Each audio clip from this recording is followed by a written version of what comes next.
For decades, courts said presidential foreign policy was off limits. Political question. Courts cannot review it. Then the war on terror happened, and suddenly foreign policy became justiciable. What changed?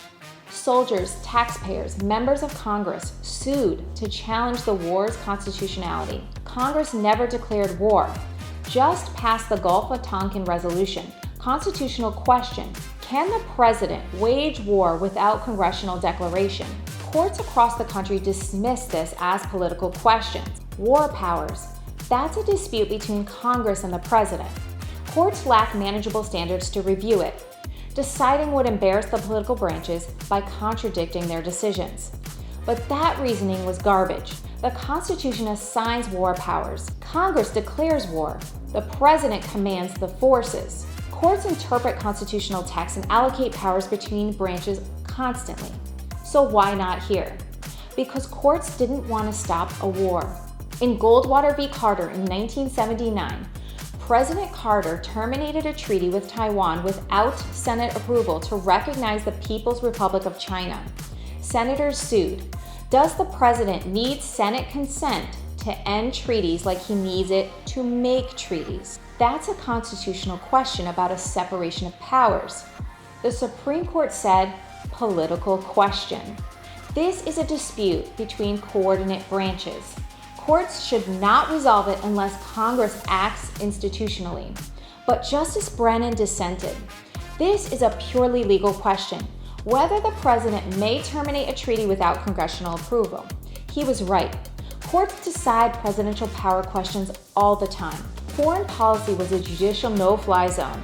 Then 9/11 changed everything. In Hamdi v. Rumsfeld in 2004, can the president detain a U.S. citizen indefinitely as an enemy combatant without charges? That's war powers, military necessity, foreign policy, everything political question doctrine supposedly excludes. The court decided it anyway. Justice O'Connor said a state of war is not a blank check for the president. In Hamdan v. Rumsfeld in 2006, are military commissions at Guantanamo lawful? Military structure during wartime, treatment of foreign enemy combatants, peak political question territory. The court struck down the commissions. In Boumediene v. Bush in 2008, do Guantanamo detainees have habeas corpus rights? Foreign nationals held overseas during war. The court extended habeas to Guantanamo, rejecting any political question arguments. So what changed between Vietnam and the war on terror? The court wanted to check executive power. When courts want to decide, they find cases justiciable. When they don't, political question. In Zivotofsky v. Kerry in 2015, the game was exposed. A statute required passports to list Israel as birthplace for Jerusalem-born citizens. The president refused, citing foreign policy prerogatives. Lower courts said political question.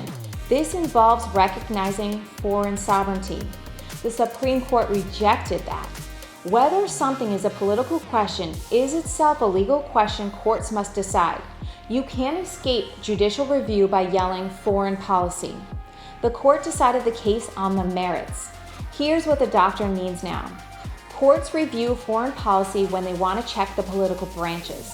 They defer when they agree or don't want to interfere. That's not a legal principle. It's discretionary judicial intervention based on how much the courts trust the president's judgment.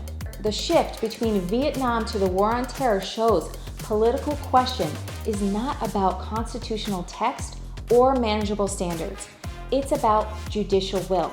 When courts want to review something, they find it justiciable. Foreign policy isn't inherently unreviewable. Courts choose when to review it.